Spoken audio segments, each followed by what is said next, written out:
المشكلات اكشف الحجب عن وجوه هذه المعاني حتى نطلع على خفيات هذه المسائل واحفظنا من الخطأ والضلال فأنت موفق كل أمر وأنت علام الغيوب برحمتك يا أرحم الراحمين وهب لنا يا وهاب علما وحكمة ولرزق يا رزاق كلنا مسهلا وبالخير فافتح لنا وبالهدى وبالعلم كلنا يا عليم مفضلا اللهم علمنا ما جهلنا وذكرنا ما نسينا اللهم اجعل أعمالنا خالصة لوجهك الكريم إنك على كل شيء قدير ولا حول ولا قوة إلا بالله العلي العظيم وصلى الله على سيدنا محمد وعلى آله وصحبه وبارك وسلم والحمد لله رب العالمين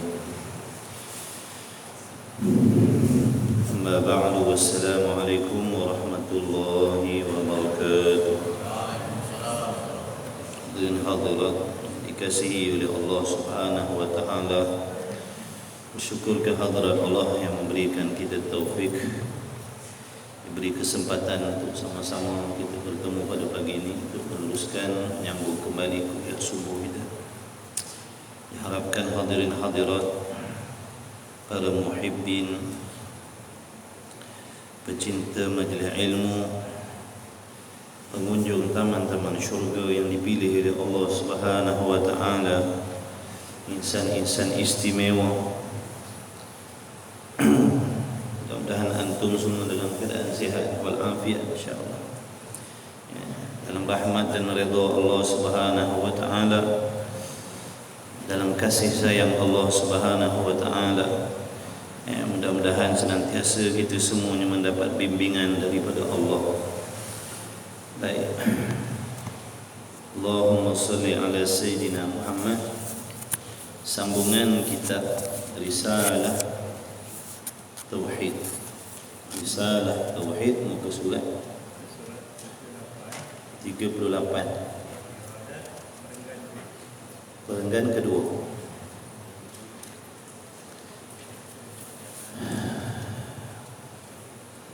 Perenggan kedua 38. Risalah Tauhid. Bismillahirrahmanirrahim.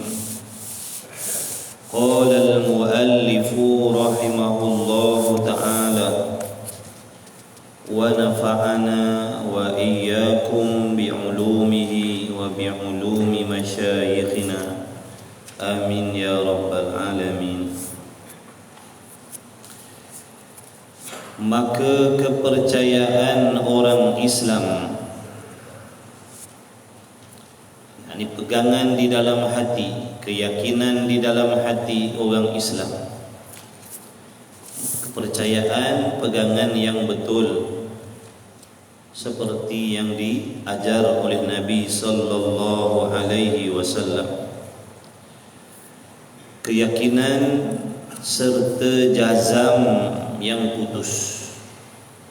Kerana i'tiqad itu tidak sah melainkan jazam, yakni teguh, tidak bergoyang, tidak bergoncang, tidak ada keraguan dan kesamaran atau kesangsian langsung. Tidak ada sama sekali di dalam hati orang Islam atau orang mukmin. Jadi kepercayaan orang Islam atas sifat iradat itu, apa erti iradat? Sifat berkehendak Allah ataupun sifat penentu. Maka ada sifatnya, maka adanya sifat itu, sifat iradat pada Allah, adalah Allah Ta'ala itu Tuhan yang mengkehendaki, yang menentukan apa-apa sahaja yang Dia kehendak daripada perkara yang mungkin. Iradat artinya sifat berkehendak ataupun mengkehendaki. Bila diterjemahkan dengan mengkehendaki itu bermaksud mengikut makna masdari. Jadi dua-duanya betul. Nak terjemah dengan sifat berkehendak pun boleh, nak terjemah dengan mengkehendaki pun boleh. Cuma bila diterjemahkan dengan berkehendak itu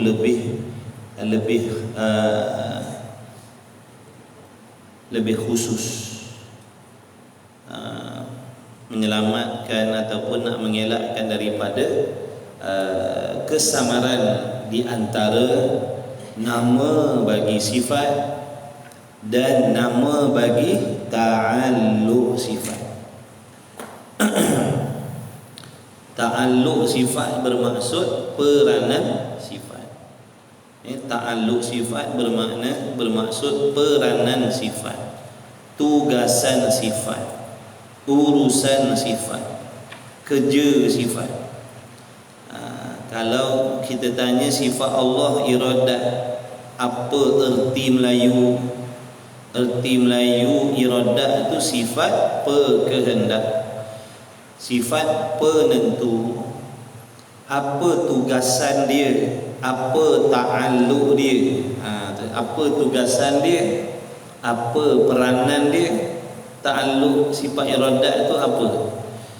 Ta'alluq dia, peranan dia menentukan, menetapkan, memutuskan, mengkehendaki sesuatu perkara yang harus ataupun perkara yang mungkin.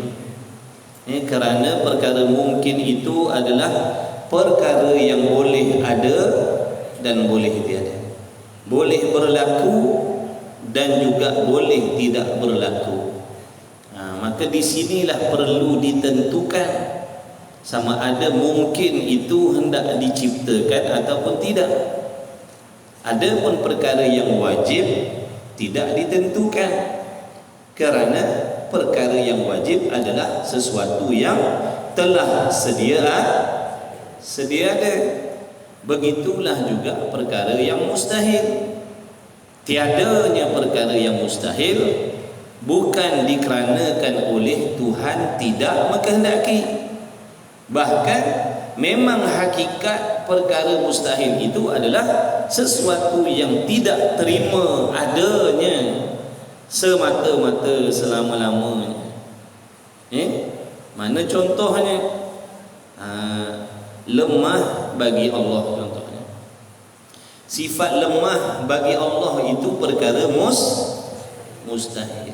Sedia kala lagi tiada lemah di zat Allah, sentiasa tiada lemah pada zat Allah, dan selama-lamanya tidak ada lemah pada Allah. Perkara yang tidak boleh diterima pada akal sekali-kali adanya lemah pada zat Allah. Contoh lain, anak bagi Tuhan, anak bagi Allah, itu perkara mustahil. Perkara yang memang tidak boleh ada, perkara yang memang tak wujud, yang tidak boleh terima wujud sekali-kali. Bukan tidak adanya anak Tuhan itu disebabkan oleh Tuhan tidak kehendak menjadikan, bukan. Faham elok-elok, faham baik-baik erti wajib, erti mustahil dan erti harus. Yang nak ditentukan oleh iradah ni, yang nak ditentukan oleh iradah ni perkara yang boleh berubah. Yang boleh berubah. Ada pun boleh, tak ada pun boleh. Itu yang nak ditentukan. Itu yang nak ditentukan. Dia pun perkara wajib dan mustahil, ingat, tidak masuk di dalam urusan sifat qudrat, sifat iradat untuk menentukan. Habis. Maka kepercayaan orang Islam atas sifat iradat itu iaitu beriktikad, makna memiliki pegangan dan percaya yang putus segala hal yang telah berlaku. Contohnya dalam hidup kita, dalam diri kita, apa yang telah berlaku sejak daripada alam roh kita sampailah alam zuriyat, sampailah ke saat ini. Apa yang telah berlaku dalam hidup kita, baik, buruk, senang, susah, sedap, tidak, selesa, tidak, bahagia, tidak, berkahwin, berbini, beranak, bercerai, dan sebagainya, semuanya itu adalah dengan ketentuan Allah. Boleh faham tidak? Jangan tidur hujan-hujan ni. Apa saja yang berlaku, zahirnya, batinnya, benda yang berlaku sekeliling kelalang kita, benda yang berlaku di dalam alam semesta ini, yang bersangkut paut dengan manusia, dengan setan, dengan jin, dengan iblis, malaikat, para nabi, para rasul, binatang, tumbuhan, batu, kayu, segala-galanya yang dah berlaku sejak mula alam diciptakan sampailah ke saat ini, semuanya itu berlaku dengan ketentuan Allah. Siapa dia Allah ni? Tuhan yang maha hebat, yang maha berkuasa, yang maha mengetahui, yang maha mengkehendaki, yang tidak ada sebarang sifat kekurangan pada zat dan sifat dan perbuatannya. Tuhan yang bersifat dengan pengasih penyayang, Tuhan yang bersifat dengan maha adil, maha suci daripada kezaliman. Tidak ada suatu perkara yang ditetapkan oleh Allah itu zalim. Maka seseorang mukmin yang yakin bahawasanya setiap perkara yang berlaku itu adalah dengan kehendak Tuhan, serta dijadikan oleh Tuhan yang bernama Allah, yang kita ikrarkan la ilaha illallah, tidak ada Tuhan kecuali Dia saja yang berhak disembah, yang mana Allah Ta'ala ni pula kita mengaku Dia kekasih orang mukmin, kekasih orang Muslim. Adakah perlu dia nak menyalahkan, ataupun nak mempertikaikan, ataupun nak meragui, ataupun nak berjahat sangka dengan Tuhan yang telah menjadikan tadi, yang dia sendiri yakin Tuhan Allah Ta'ala inilah yang terlebih mengetahui apakah sesuatu perkara itu yang terlebih baik untuk hamba-hamba Dia, dan Dia sahaja yang maha mengetahui apakah sesuatu yang memberi mudarat pada hamba Dia. Maka hamba yang mukmin tadi itu, dia akan sentiasa redha, setuju, bersangka baik dengan apa sahaja yang telah diaturkan oleh Allah dalam hidup ni, daripada dulu sampailah ke saat ni, dan yang ke saat ni, dan di masa-masa yang akan datang pun sama cerita. Jadi bagi hamba yang mengenal Allah, yang memahami siapa Allah, dia akan menjadi hamba yang memiliki hati yang baik. Dia tidak akan mengeluh, dia tidak akan merungut-rungut, dia tidak akan menyalahkan takdir Allah. Dia sentiasa menerima apa yang Allah tetapkan ke atas diri dia. Itu faedah daripada pengenalan seseorang kepada Allah. Apa yang tuan-tuan baca dalam rukun iman tu, percaya dengan qada dan qadar, tidak semudah apa yang tuan-tuan nak amalkan.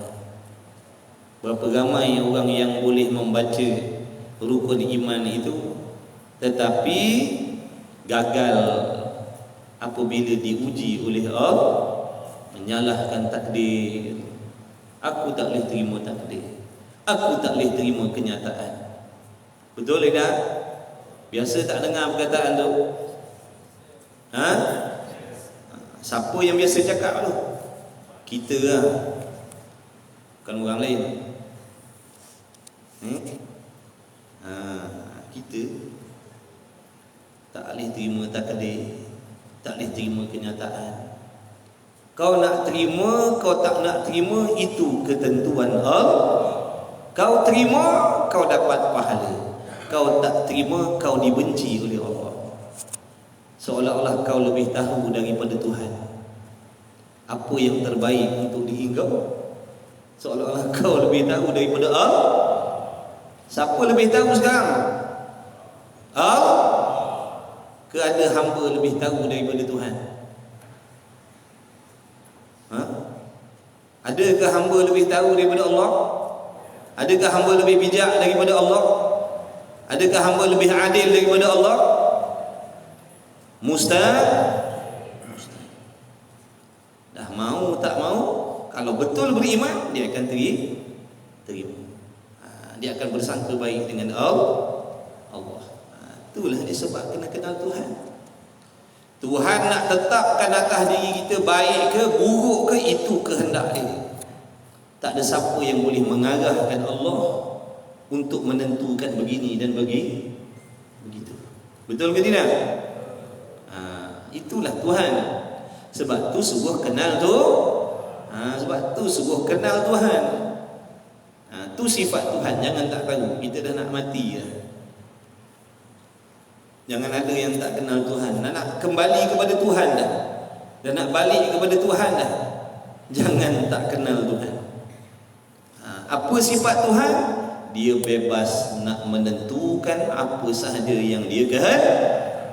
Sebagai hamba, wajiblah dia terima dan bersangka baik dengan Allah. Itulah tanda-tanda keimanan, keyakinan yang ada di dalam hati hamba tadi terhadap Tuhan, yang dia sendiri ikrar, menyaksikan dengan lidahnya tidak ada Tuhan kecuali Allah. Senang ke susah? Senang ke susah? Senang. Kalau senang, ramai orang masuk syurga.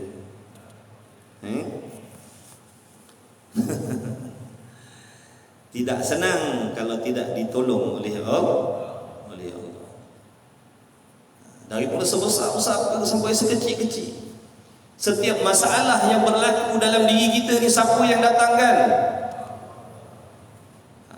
Dah bila tahu, bila yakin Allah yang datangkan, nak terima ke tidak?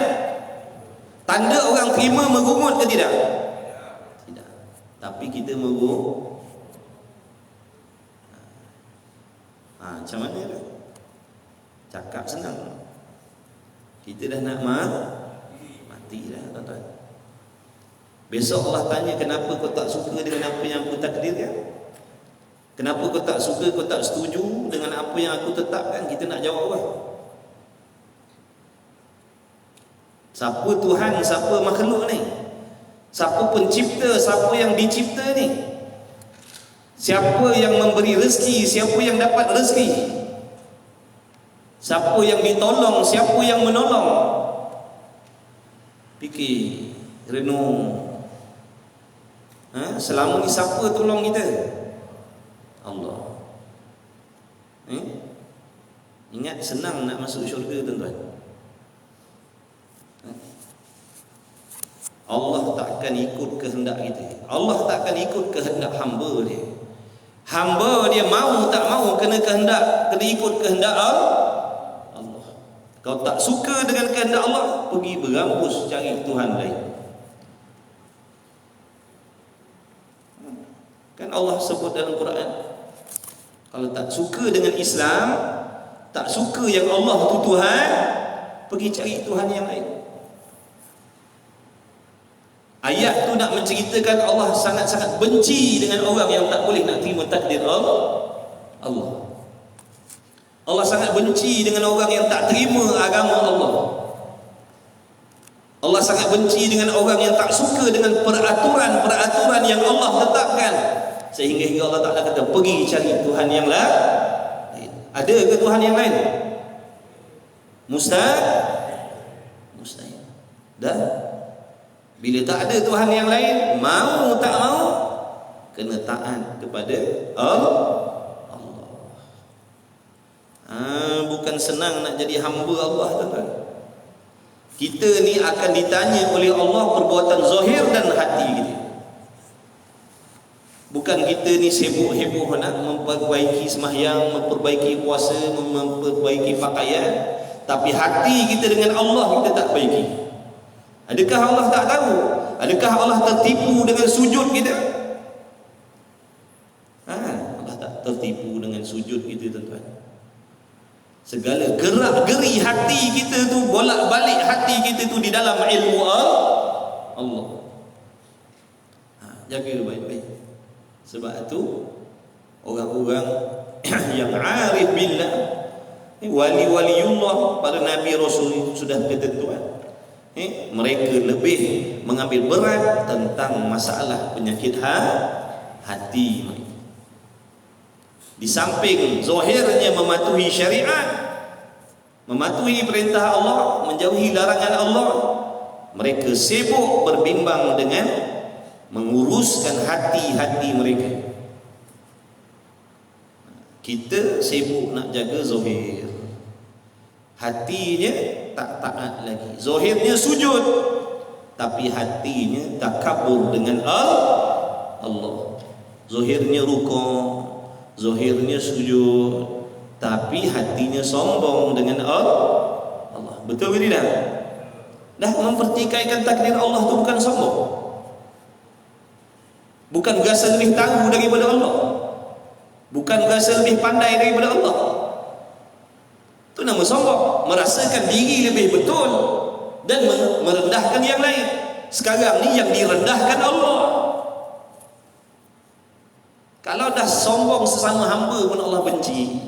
Kalau sombong dengan Allah, jauh-jauh lebih-lebih lagi Allah benci. Merasakan diri kita lebih betul daripada Allah. Sepatutnya Allah, kau tetapkan begini, bukan begitu. Sepatutnya la ilaha illallah. Adakah apa yang Allah dah takdirkan ini tidak patut? Tuan-tuan, perempuan, macam mana? Adakah Allah, takdir yang Allah dah atur dalam hidup kita ni tak patut? Apa maksud tak patut? Tak kena lagi. Kalau tak patut, tak kena, makna ada lagi kekurangan pada Allah. Sungguh dah mustahil, tuan-tuan. Tipu daya setan ni halus. Benda yang merosakkan akidah ni halus, tuan-tuan. Bukan sekadar menyembah patung, menyembah berhala. Ni maksiat hati ni boleh jadi asbab kita hilang kebahagiaan akhirat selama-lamanya. Maksiat hati ni yang paling jahat, yang paling keji, yang paling buruk sekali adalah apa? Meragui Allah. Dia ragu, tapi mulutnya syahadah la ilaha illallah, bohong. Orang yang mengaku Allah Tuhan ni, dia tak ada keraguan dengan Allah dalam apa jua hal keadaan sekalipun. Ni lidah kita mengaku la ilaha illallah, Allah lah Tuhan. Faham tak maksud Allah Tuhan? Allah Tuhan ni, barang siapa yang mengaku Allah Tuhan, bermaksud dia yakin Allah Ta'ala itu benar dalam segala hal, betul dalam segala hal, adil dalam segala hal. Bukan mempertikaikan. Kita takkan seseorang hamba tu tidak semudahnya nak mengaku beriman dengan Allah selagi tidak diuji oleh Allah. Allah uji kita, tuan-tuan. Sebab kalau lidah ni pembohong. Lidah kita ni banyak bohong. Orang kafir munafik pun mengaku Allah tu Tuhan, Muhammad Rasul. Betul ke tidak? Orang kafir munafik lidahnya pun mengaku Allah Tuhan, Muhammad Rasul, tapi hati dia ragu dengan Allah, ragu dengan Muhammad sallallahu alaihi wasallam. Jadi kita jangan jadi orang munafik. Zahirnya mengaku tapi hatinya meragui. Nauzubillah. Ini yang disuruh ngaji ni tuan-tuan. Ini yang ramai orang kita tak nak mengaji akidah ni. Berasa dah betul dah, berasa dah bijak dah, berasa dah alim dah, berasa dah pandai dah, berasa dah kenal Tuhan dah. Rupa-rupanya dalam hati kalau dikorek, kalau digali, terlalu banyak keraguan dan kesangsian terhadap Allah. Adakah Allah tak tahu? Tahu. Mana kita nak lari? Setiap apa yang Allah tahu, Allah tak akan lupa, tuan-tuan. Sekecil mana pun keraguan dan kesangsian yang ada di dalam hati kita akan dibangkitkan besok di hari kiamat. Allah akan tunjukkan, Allah akan buktikan. Mana kita nak lari? Daripada orang boleh kita lari, orang tak nampak, tapi Allah lah. Ya'lamu ma fis sudur, Maha mengetahui barang yang ada di dalam hati. Dalam satu saat, dalam satu minit, berapa kali hati kita berbolak-balik tu, semua dalam pengetahuan Allah. Allah buat tak kena ni. Jaga. Allah ni tak kena ni, untuk takdir macam ni tak kena ni. Sepatutnya sepatutnya makna dia lebih tahu daripada Allah apa yang lebih patut. Cuba tuan-tuan kaji perkataan tu baik-baik. Dia kata sepatutnya Allah buat begini. Maksudnya belum patut lagi lah yang Allah buat tu, tak kena lagi lah. La ilaha illallah. Inilah sebab kebodohan kita. Tak kenal, tak faham siapa tu Allah. Hanya pandai menyebut Allah, Allah, tapi tak kenal siapa yang kita sebut. Semak hati kita, semak akidah kita, tuan-tuan, sebelum kita mati. Jangan ada walau sebesar debu keraguan dan kesangsian dengan Allah. Walau sebesar debu ada keraguan terhadap Allah, kekal dalam neraka selama-lama, takkan dikeluarkan oleh Allah. Na'udzubillah min zalik. Sia-sialah sembahyang kita, sia-sialah puasa kita, sia-sialah haji umrah kita, sia-sialah zakat wakaf kita, semua sia-sia. Sebab tu jangan ada walau secepis, sekecil mana pun kesangsian dengan Allah. Jangan. Kalau ada, taubat cepat-cepat. Taubat sungguh-sungguh dengan Allah. Itulah dia. Sifat sombong ni sangat bahaya.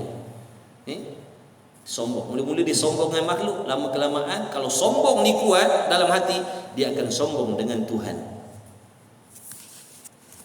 Dia berasa dia lebih betul daripada Tuhan. La ilaha illallah wal a'yadha billahi min dzalik. Moga Allah jauhkan kita semua. Amin. Baik. Nampak tak? Dan percaya yang putus hati dia, yakin sungguh apa yang telah berlaku dan yang akan berlaku ni, yang akan datang ni, kita tak tahu jumpa apa pula ni lepas ni. Setakat ni tahu dah, setakat ni jumpa dah, setakat ni alami dah. Mulai saat sekarang dan akan datang. Tu belum tahu lagi, tapi semuanya itu telah ditetapkan oleh Allah. Orang yang faham masalah ni, dia takut nak sombong. Sekarang dia duduk dalam masjid, esok lusa barangkali dia duduk di tempat maksiat.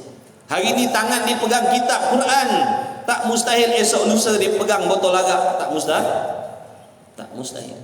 Tahu ke benda akan datang? Kita tahu akan datang apa yang berlaku pada anak bini dan cucu cicit kita. Sebab tu jangan sombong, tuan. Jangan suka caci maki orang. Jangan suka ketawakan ahli maksiat. Kalau Allah tak balas atas diri kita, Allah akan balas atas keturunan kita. Sebab tu jaga baik-baik. Jaga mulut kita, jaga hati kita. Kadang-kadang kita mentertawakan ahli maksiat. Tunggu Allah balas. Kalau kita tak taubat, nanti takut Allah balas tadi kita ataupun keturunan kita akan membuat maksiat yang serupa. Jaga hati kita. Allah Maha Kuasa nak mengubah-ubah sesuatu.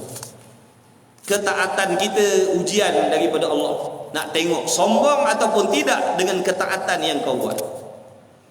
Adakah dengan sebab kau taat kepada Allah, kau mencela, menghina orang yang buat maksiat yang belum dapat taufik? Ataupun kau mendoakan orang lain supaya mendapat taufik seperti mana yang kau dapat daripada Allah? Ubah diri kita. Jangan suka mendoakan yang buruk-buruk dengan orang lain. Itulah tanda kita sayang kepada Muslim.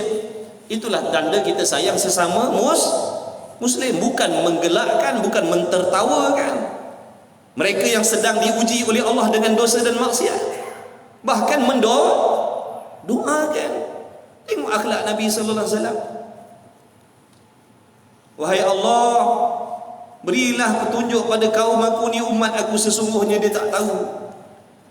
Adakah Nabi doakan celaka? Dah. Kalau nak ikut siapa yang tersakiti, Nabi sallallahu alaihi wasallam yang paling disakiti sekali. Tapi adakah Nabi mendoakan yang jahat, yang buruk? Dah. Dia doakan, ya Allah berilah petunjuk. Kita kena tirulah akhlak Nabi kalau nak selamat. Boleh ke tidak? InsyaAllah. Kalau sebelum ni suka mendoakan yang jahat-jahat, yang buruk-buruk, bila tengok orang buat maksiat, doakan yang baik-baik. Ya Allah bagilah taufik hidayah, ya Allah.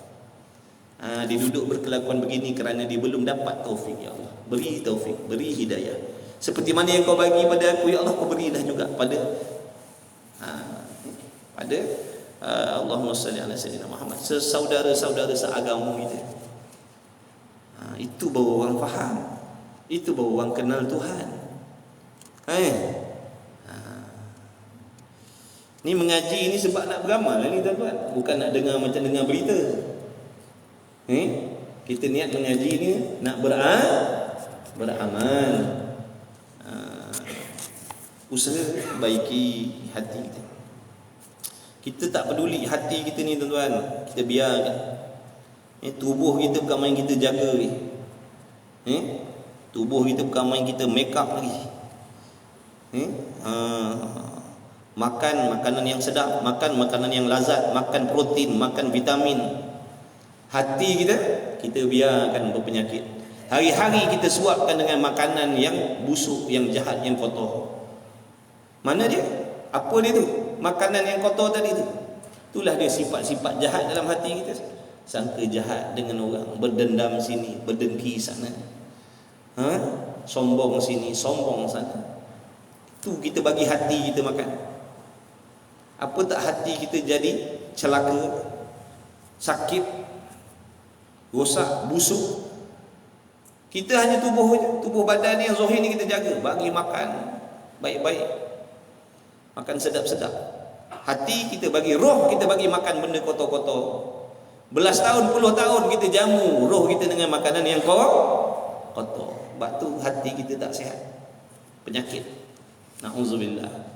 Mulai sekarang bagi dia makan yang baik-baik. Solawat, istighfar, zikir, ilmu manfaat. InsyaAllah tuan-tuan akan rasa kelainan. Hati akan rasa lain, hati akan rasa tenang, hati akan rasa bahagia. Tak ada dah sakit-sakit hati tu, tak ada dah. Tak ada dah sakit-sakit hati. Kalau nak hati sakit, hati sihat, tak ada sakit hati, bagi dia makanan yang baik-baik. InsyaAllah. Seperti mana tubuh sihat, roh kita, qalbu kita, hati kita akan sihat. Orang nak buat jahat pada kita, kita tak akan sakit hati. Silakan. Sebab kita tahu itu ujian daripada Allah. Allah nak tengok sehebat mana iman kita, setinggi mana iman kita, sekuat mana kesabaran kita, sebanyak mana sifat mahmudah ada dalam hati kita. Maka Allah uji. Allah datangkan dengan orang-orang yang menyakitkan hati kita, nak tengok kita lulus ataupun gagal. Betul? Moga Allah bagi taufik.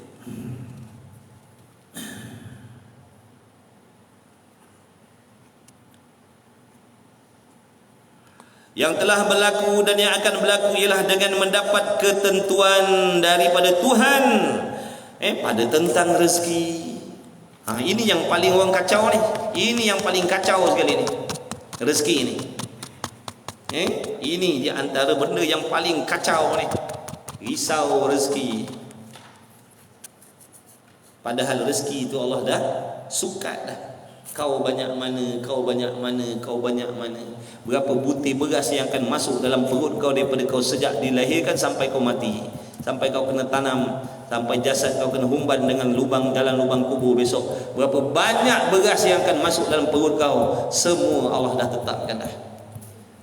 Berapa gelen air yang kau akan minum, semuanya dah ditetapkan oleh Allah.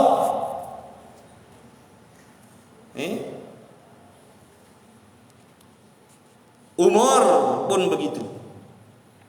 Umur, masa-masa.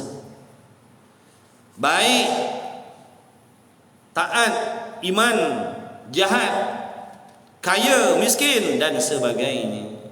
Berkahwin, bercerai, berpisah dan sebagainya. Tidak ada sesuatu pun yang berlaku di dalam alam ini terkeluar daripada kehendak Allah.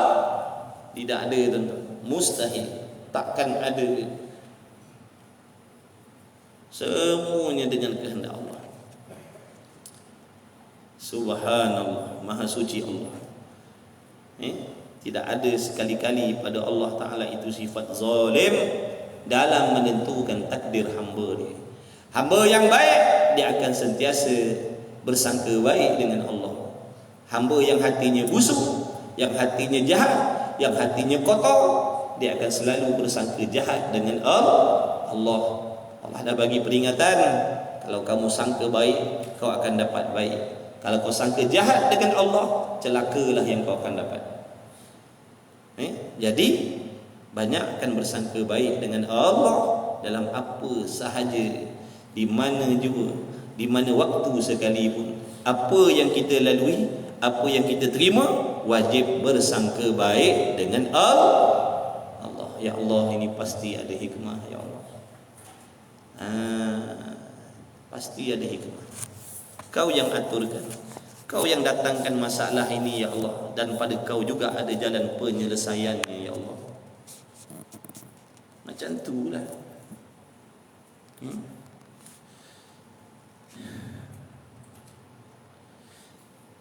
Serta wajib pula kita beriktikad manusia mempunyai nasib. Apa nasib ni? Yakni bahagian di dalam dunia ini, bagaimana firman Tuhan, wala tansa nasibaka minad dunya. Janganlah kamu lupakan nasib kamu, yakni bahagian kamu di dalam dunia. Nasib kita, ketentuan kita. Ingat, ada bahagian masing-masing. Pun semuanya itu ditetapkan oleh Allah. Rezeki orang takkan masuk dalam mulut kita, rezeki kita takkan masuk dalam mulut orang. Kebahagiaan hidup kita takkan pergi ke orang lain, kebahagiaan orang lain takkan datang kepada diri kita. Apa yang Allah bagi itulah milik kita. Faham? Faham ke tak faham? Dah faham asal bergaduh?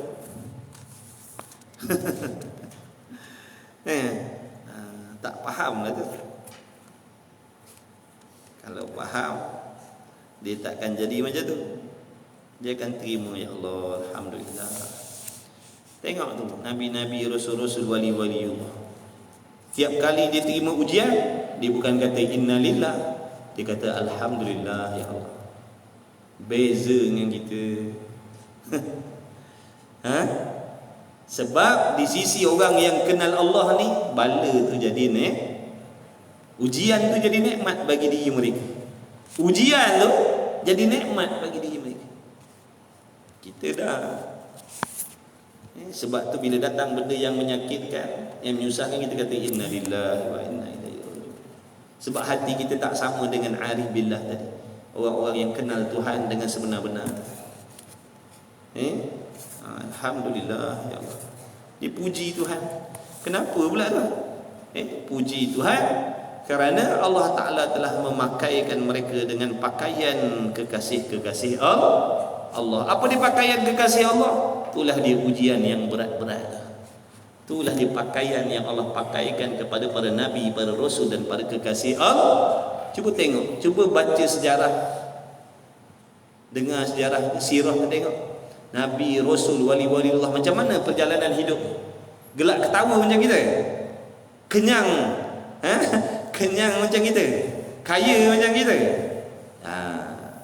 penuh dengan kesusahan, zahir batin mereka, tetapi mereka kekasih Allah. Mereka bukan diuji dengan kesenangan, mereka diuji dengan kesusahan. Jadi orang yang Allah Ta'ala uji akhir zaman ni, yang Allah uji dengan benda berat-berat tu, sebenarnya Allah nak naikkan darjatnya seperti kekasih-kekasih Allah. Kan kita minta dalam solat, ke kita tak tahu apa yang kita minta? Ke kita tak faham apa yang kita minta? Sebab tu jangan semata-mata solat, kena menghayati, kena mendalami, kena mengambil tahu apa yang dibaca.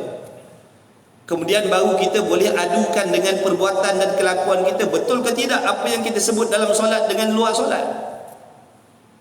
Dalam solat minta, ya Allah bimbinglah aku ke jalan yang lurus. Jalan yang mana? Seperti yang kau dah beri kepada Nabi, seperti yang kau dah beri kepada Rasul, orang soleh, orang syuhada. Macam mana yang kau bagi pada mereka, bimbing aku juga ya Allah, aku nak juga jalan tu. Tapi bila Allah bagi, kita melawan. Bila Allah bagi, kita merumun. Bila Allah bagi, kita kata Allah tak betul. Kita kata Allah tak adil, Allah berat sebelah, Allah zalim. Inilah yang menunjukkan kita tak faham apa yang kita minta dalam sembahyang. Minta, tapi bila Allah bagi, kita merumun. Nak jadi kekasih Allah, nak Allah redha, nak lalui jalan para nabi, para rasul. Inilah dia jalannya. Allah uji dengan kesusahan, Allah uji dengan bala, Allah uji dengan fitnah. Inilah dia jalan dia. Sebaliknya jalan orang kafir macam mana tuan-tuan? Jalan orang munafik, jalan orang kafir macam mana tuan-tuan? Berseronok sepanjang hidup dia, bermewah-mewah sepanjang hidup dia, tak ada sempadan.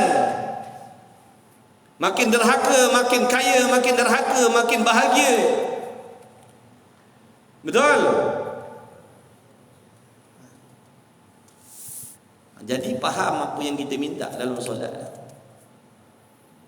Kalau tuan-tuan tak nak, jangan baca ayat itu dalam sembahyang. Boleh?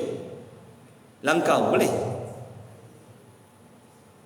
Alhamdulillahi Rabbil Alamin, Ar-Rahmanir Rahim, Malik Yaumiddin, Iyyaka na'budu wa iyyaka nasta'in, Ihdinas sirat. Tu jangan baca. Sebab yang kita minta tu jalan Nabi Rasul ni tadi, yang penuh dengan ujian, yang penuh dengan kesedihan, yang penuh dengan kesakitan. Inilah yang kita minta. Betul ke tidak? Betul? Makna lepas ni dah tahu ke buat-buat tak tahu? Dah tahu ke belum? Faham ke tidak? Dah nak buat macam mana? Kena teri. Kalau nakkan syurga, kalau nak benda yang kau kasih, yang kau seronok, yang kau redha, kau kena tempuhi benda yang kau benci. Kau kena lalui benda-benda yang kau benci, kau akan sampai ke syurga Allah. Tapi kalau kau tak sanggup, kau nak hidup dalam gelak ketawa, senang, kaya, mewah, apa nak kau dapat, kau tak akan jumpa syurga. Kau akan sampai ke neraka Allah. Nabi bagi tahu dah. Jaga-jaga, Nabi kata hati-hati. Syurga itu dipagari dengan benda yang menyakitkan. Mana sebelum masuk syurga, kau pasti kena jumpa benda yang sakit-sakit dulu. Sakit hati, nafsu tak suka, kena lalu. Tapi Nabi kata itulah dia jalan nak pergi syurga. Bila kau sampai ke syurga tu besok, lenyaplah segala-gala kesusahan, kepayahan, kesakitan. Kerana syurga tu Allah Ta'ala tak ciptakan sebarang jenis kesakitan, kesusahan, dan tidak ada sebarang jenis masalah di dalam syurga, melainkan dipenuhi dengan pelbagai jenis nikmat zahir dan batin selama-lama ini. Tapi kalau kau tak nak, kau kena pergi satu tempat lagi. Nabi kata jaga-jaga. Neraka itu dipagari oleh benda yang menyeronokkan. Apa maksud yang menyeronokkan? Yang menyeronokkan hawa nafsu. Megah, nafsu suka dah. Jawablah. Kejap lagi balik ya.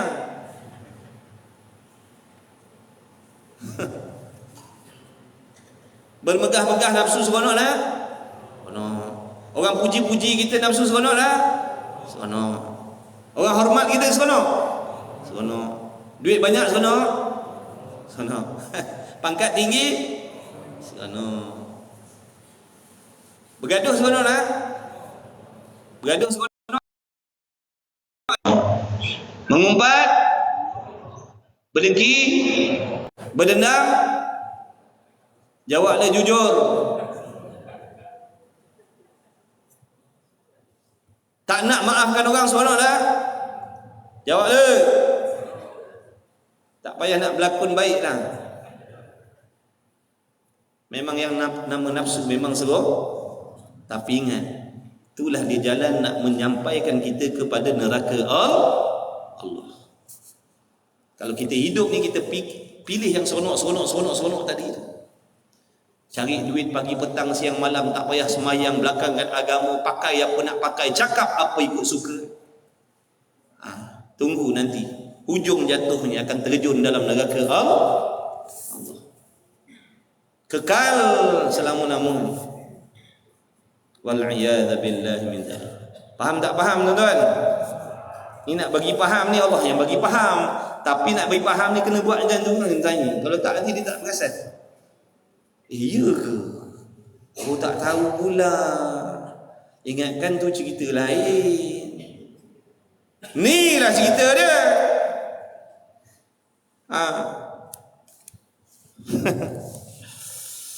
Allah.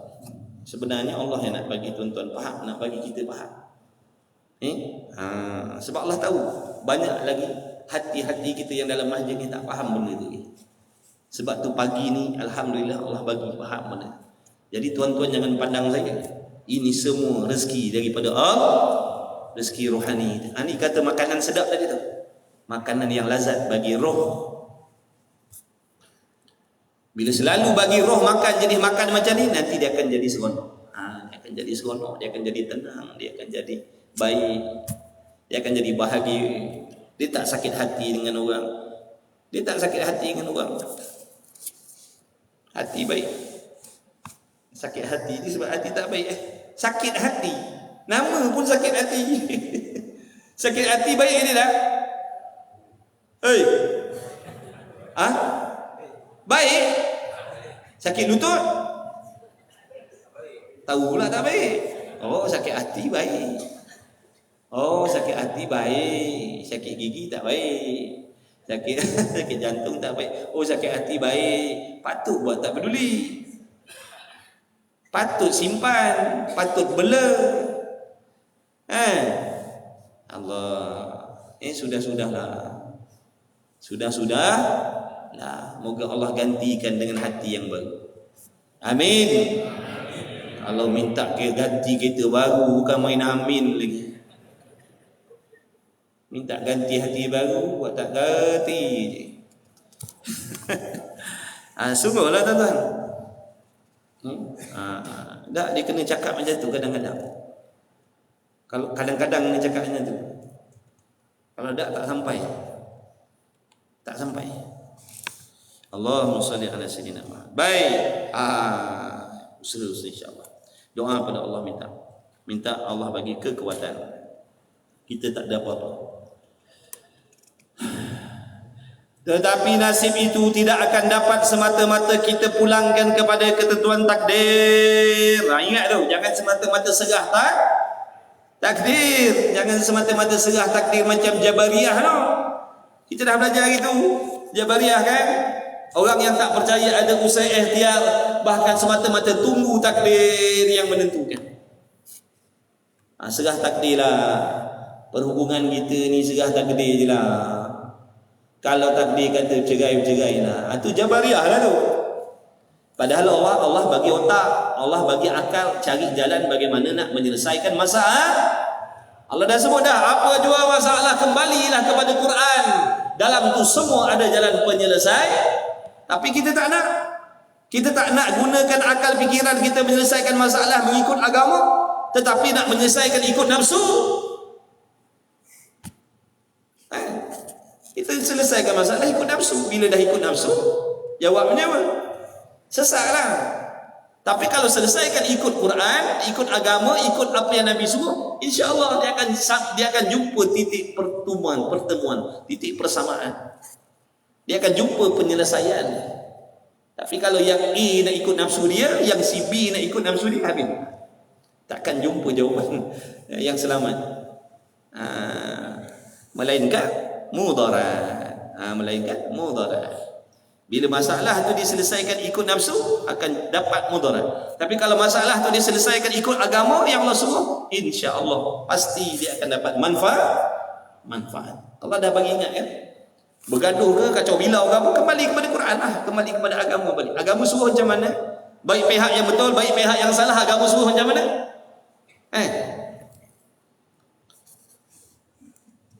Tapi kita ikut nafsu kita. Dapatlah musibah. Kepada ketentuan takdir daripada Tuhan jua, jika kita tidak berusaha dan berikhtiar dengan sebaik-baik, nampak tu? Sebaik-baik, faham tak sebaik-baik ni? Kalau bergaduh, ada tak usaha sebaik-baik untuk jalan penyelesaian? Ada tak usaha sebaik-baik untuk berdamai? Kadang-kadang tak pernah usaha langsung. Kadang-kadang baru cuba sekali dua. Betul? Dah langsung serah takdir. Padahal dia belum sampai sebaik-baik usaha lagi tu. Dia belum sampai tahap sebaik-baik usaha lagi. Dia baru cuba sikit-sikit baru.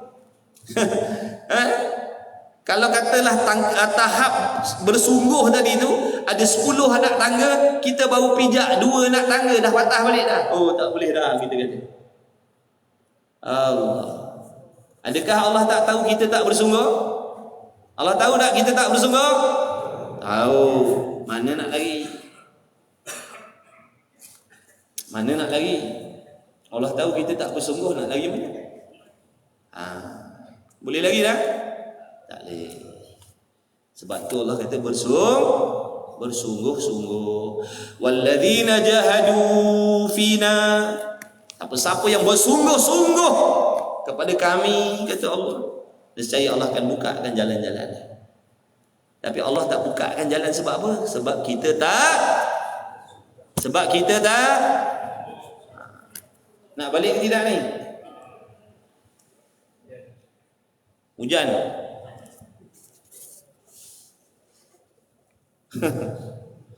InsyaAllah kena bersungguh tuan-tuan ni. Usaha sungguh-sungguh, cuba lagi. Jangan putus harap dengan Allah.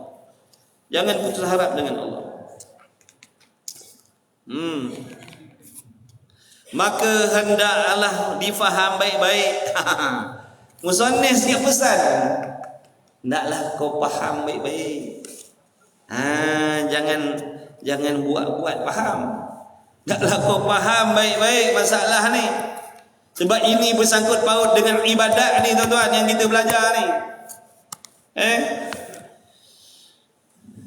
Hendaklah difaham baik-baik di dalam masalah ini. Adalah manusia itu telah disuruh berikhtiar mencari. Allah suruh usaha ikhtiar cari kebaikan, cari keelokan. Tapi kita terbalik, bersungguh-sungguh usaha nak cari keburukan pula. Kalau orang tu kita bersungguh nak cari keburukan dia, bukan bersungguh nak cari kebaikan dia. Betul ke tidak? Jawab tak balik kan? Ngaku je lah. Asal payah nak ngaku ni? La ilaha illallah. Dia kata saya tak ada macam tu. Sanu tu.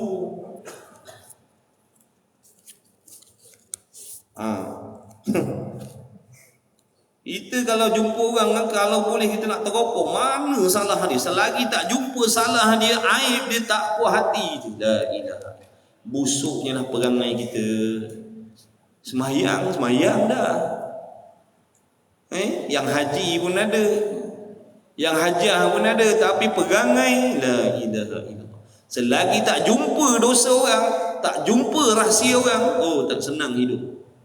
La ilaha illallah. Penyakit hati. Kalau yang haji, yang hajah pun macam tu, yang tak ada, yang tak naik haji, lagi lah. Waktu tuan-tuan, dia tak kira haji hajah tuan. Siapa-siapa pun kena bersihkan hati. Siapa-siapa pun kena buang. Kalau sebelum ni perangai kita suka cari dosa orang, kena ubahlah lepas ni. Kena sungguh-sungguh cari kebaikan orang. Walaupun terang-terang jelas nampak maksiat pada dia, cari kebaikan yang ada pada diri dia. Mustahil tak ada tuan-tuan. Betul? Mustahil tak ada tuan-tuan. Mustahil tak ada tuan-tuan. Setiap orang tu ada kebaikan dia. Setiap makhluk tu ada kebaikan dia. Hatta binatang sekali pun ada dia punya kebaikan dia. Kita tak cari, tak jumpa lah. Kita nak suka cari yang kurang, jumpa lah. Sebab yang kurang tu banyak, yang tak baik tu banyak. Dah. Astagfirullah. Banyak dosa kita tuan-tuan. Macam mana kita nak kembali bertemu Allah ni? Sebab yang akan ngadap Allah besok hati kita ni, roh kita. Jasad jadi bangkai lah. Jasad kena humban dalam lubang lah. Dapat pula musim hujan ni, tak peduli engkau siapa. Liang lahat kau wadai, benam. Betul? Kau orang nak tunggu sampai kering. Tunggulah, sian mayat ni. Dah orang tahu kita dah tak ada nyawa dah, dia selam sungguh. Jimat baik, yang sombong-sombong kita. Mana pangkat kita? Mana jawatan kita? Mana kehebatan yang kita megah makin? Mati, jasad kita terpulang kepada orang yang uruskan. Sedang molek gali lubang, hujan lebat pula turun. Pak Bilal, AJK Masjid, dia orang ada hal masing-masing, dia orang ada nak bini, betul? Takkan nak nunggu liang lahat kita sampai kering. Dia kata tanam je dah. Ni kan hidup lagi. Tenang, selamkan dalam air. Allah dulu hidup bukan main sombong. Tu nasibnya. Betul? Kena ingat mati dia. Jangan nak sombong. Sombong ni banyak. Ada orang sombong dengan harta. Ada orang sombong dengan pangkat. Ada orang sombong dengan parah rupa dia. Ada orang sombong dengan ibadat dia. Ada orang sombong dengan ilmu dia. Ada orang sombong dengan ibadat. Aku ni baik, ni semua jahat-jahat, ni semua tak dipakai, ini semua ahli maksiat, ni semua ahli neraka ni besok. Tunggu. Mana kau punya megah kau? Mati orang bungkus-bungkus, orang humban dalam lubang. Lepas tu masuk 2-3 minggu busuk jadi bangkai, lebih busuk daripada bangkai binatang lagi. Itulah nasib kita, tu hakikat tuan-tuan. Nak terima tak nak terima, itulah hakikat kita. Betul? Betul, boleh balik dah kejap lagi. Ada orang kata tak nak duduk dalam kelas Ustaz Azim. Macam dalam mesin basuh rasa dia. Lepas tu tak datang lah. Dia tak datang lah lepas tu. Dia kata, aku tak nak duduk dalam kelas Ustaz tu, aku belum boleh lagi. Tu kawan sampai kan, Dia kata, Ustaz, ada kawan dia cakap, dulu dia ada ikut Ustaz punya kelas. Tapi dia kata tak boleh tahan lah, macam duduk dalam mesin basuh. Dah kata nak cuci, itulah diproses dia. Dia tengok mesin basuh tu sendiri. Kalau kotor baju tu tengok dia pusing berapa lama, berapa kali pulas. Kan dia berapa ada volume dia tu sampai berapa tu? 15 dia kata tak bersih lagi, pusing lagi. Masuk klorok lagi, masuk ini lagi, masuk tu lagi, masuk Ajinomoto lagi. Nak bersihnya pasal. Tapi bila dia sabar, duduk dalam tu, bila dia keluar bersih, wangi, cantik. Nampak tak? Inilah proses kita nak jadi baik. Macam mana? Ya, kena selalu juga duduk dalam majlis macam ni. Jenis Allahumma salli ala tazkiyah. Kalau sabar, tunggu insya-Allah nanti dia akan jadi bersih, cantik, indah ya. Nak menghadap Allah bersih dah. Tapi kalau tak sabar tadi, dia macam mesin basuh lagi lah. Kau kotor lah selama-lama. Kau takkan bersih sampai bila jadi kain buruk lah. Jadi kain buruk. Kemudian maka hendaklah difaham baik-baik di dalam masalah. Saya bukan kata ni saya baik dah tuan-tuan. Saya lagi jahat lagi banyak dosa maksiat daripada tuan-tuan ni. Tuan-tuan pilihan Allah tetamu Rasul. Maka hendaklah difaham baik-baik dalam masalah ini adalah manusia itu disuruh berusaha berikhtiar, bekerja, berusaha membuat baik, beramal soleh. Demikian juga dilarang sebaliknya. Maka wajiblah manusia taat dan menyempurnakan segala titah perintah ini serta berhenti dan mengerjakan makna berhenti dari mengerjakan segala larangannya, larangan Allah. Kena berhenti daripada segala yang dilarang oleh Allah, zahir maupun batinnya. Bukan zahir je, batin pun nak kena pencen dah. Batin kita ni, hati kita ni nak kena pencen dah. Benda-benda kotor tu nak kena pencen dah. Pendek kata, makna ringkasnya. Makin nak berhenti makin lebat hujan macam ni. Baru nak berhenti makin lebat pula. Teruskan. Tuan-tuan duduklah sini, saya nak balik. Sebab ada kelas lagi lepas ni. Tuan-tuan duduklah tidur i'tikaf. Pendek kata, umat Islam bersungguh-sungguh berharapkan kemajuan di dalam dunia dan akhirat. Kita ni kena ada macam tu. Dunia pun nak maju, akhirat lebih-lebih lagi lah. Sebab akhirat tu kekal. Kalau maju dunia ni berkesudahan, kalau berjaya dunia ni berkesudahan, tapi kalau berjaya akhirat selama-lamanya kekal, tak sudah-sudah lah. Duduk dalam kebahagiaan. Maka hendaklah berjalan atas kaedah menjunjung titah perintah Tuhan dan menjauhi segala tegahannya.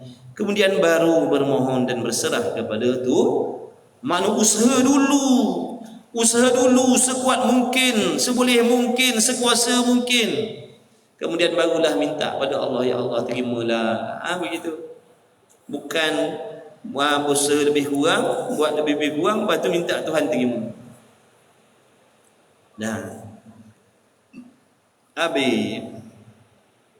Maka sangat-sangat dilarang, lagi terlalu keji di sisi agama Islam, manusia hidup di dalam dunia ini semata-mata berserah. Serah Tuhan lah, serah Tuhan je lah, serah Tuhan, usahanya tidak. Serah Tuhan, usahanya tidak. Usaha jadi baiknya tidak, serah Tuhan. Bermohon atas ketentuan takdir Tuhan saja dengan tidak berusaha dan berikhtiar. Allah benci, Allah tak suka orang menjadi macam tu. Sama ada yang dia nak usahakan tadi benda dunia, meskipun benda dunia dia tak usaha, serah Tuhan. Dia tak nak usaha mencari rezeki, tapi dia serah mana. Tapi hati merungut susah, hati merungut payah, hati merungut begini dan begitu. Sedangkan dia orang yang Allah Ta'ala beri akal yang baik, anggota yang sihat, tapi tak nak berusaha. Lepas tu menyusahkan mak bapak,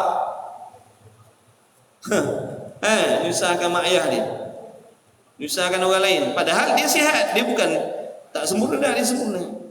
Serah takdir. Allah tak suka, Allah tak redha hamba yang macam tu.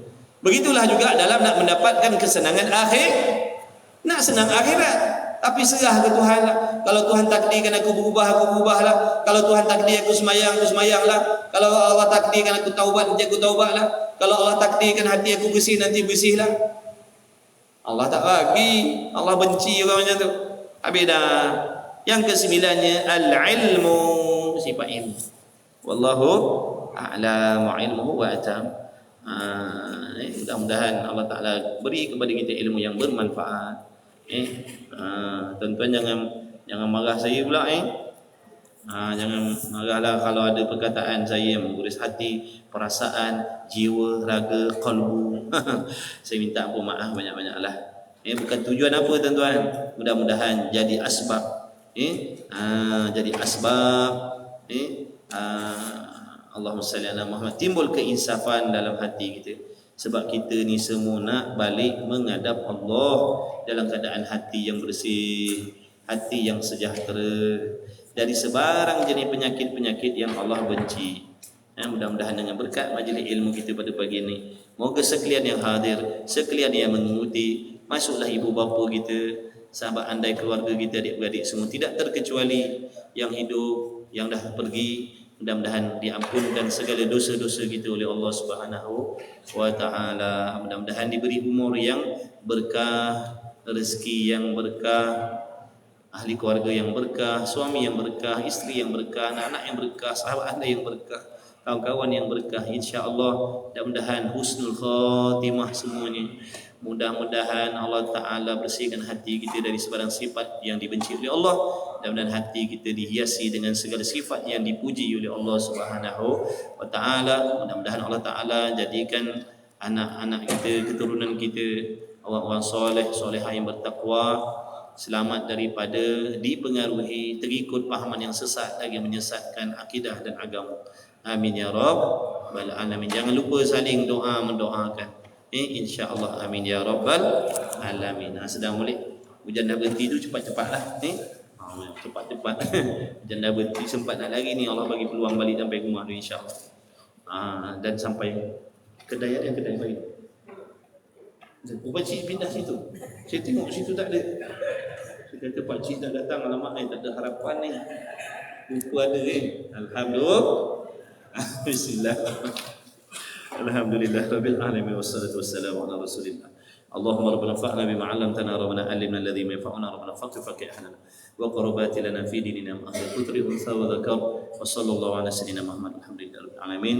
Taqabbalallahu minni wa minkum minna wa minkum taqabbal karim. Insyaallah